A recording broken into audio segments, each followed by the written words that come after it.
বিরোধী দলের বন্ধুরা জুলাই আগস্ট বলতে পারবে, ৭১ এবং ৯০ ট্রফি কিন্তু তাদের ঘরে নাই। ১ মিনিট, বিরোধী দলের বেঞ্চেও মুক্তিযোদ্ধা রয়েছেন। অসংখ্য মিথ্যা তথ্য এখানে এসে আজকে বিরোধী দলের বন্ধুদের বলতে চাই, আপনারা রাষ্ট্রপতি ভাষণের দিনে ওয়াকআউট করেছেন। আপনারা ওয়াকআউট না করে যদি বসে থাকতেন, মহামান্য রাষ্ট্রপতি কত সুন্দর করে আওয়ামী লীগের দ্বারা নির্বাচিত হয়ে আওয়ামী লীগের বিরুদ্ধে কথা বলেছে, এটি যদি আপনারা শুনতেন, আপনারা আনন্দ চিত্রে হাসতেন এবং খুশি হতেন। আমি বলবো এটা আপনাদের দুর্ভাগ্য। আজকে বিরোধী দলের বন্ধুরা জুলাই আগস্ট বলতে পারবে, ৭১ এবং ৯০ ট্রফি কিন্তু তাদের ঘরে নাই। একমাত্র দল বিএনপি, যাদের ঘরে ১৯৭১, ১৯৯০, জুলাই আগস্ট ৩টি ট্রফি আমাদের ঘরে রয়েছে। ১ মিনিট, বিরোধী দলের বেঞ্চেও মুক্তিযোদ্ধা রয়েছেন। আমি নিজেই রণাঙ্গনে দেখেছি গাজী নজরুল ইসলাম সাতক্ষীরা, তিনি একজন মুক্তিযোদ্ধা। Please continue.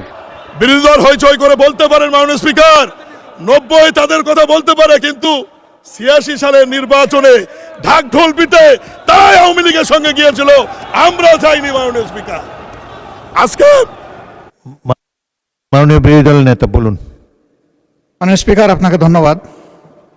আমরা প্রথম দিনই অঙ্গীকার ব্যক্ত করেছি, এই বিরোধী দল কোনো গতানুগতিক বিরোধী দল হবে না। ন্যায়সঙ্গত সকল কাজে সমর্থন, সহযোগিতা, অন্যায় এবং জনগণের অধিকার হরণকারী সকল পদক্ষেপে আমাদের কণ্ঠ থাকবে আপোষহীন। আমরা সে কথাই বলেছি। আজকে মাননীয় সংসদ সদস্য প্রেসিডেন্টকে ধন্যবাদ জানাইতে গিয়ে আমাদেরকে একবারে জেরবার করে ফেলেছেন এবং তিনি অসংখ্য মিথ্যা তথ্য এখানে এসেছে, যে দুই একটার প্রতিবাদ আপনি নিজেও করেছেন। আমি অনুরোধ করব যে অসত্য কোনো তথ্য যেন এই মহান সংসদে কেউ পরিবেশন না করেন। জেনে শুনে সতর্কতার সাথে আমাদের সকলেরই এখানে দায়িত্বশীল আচরণ করা উচিত।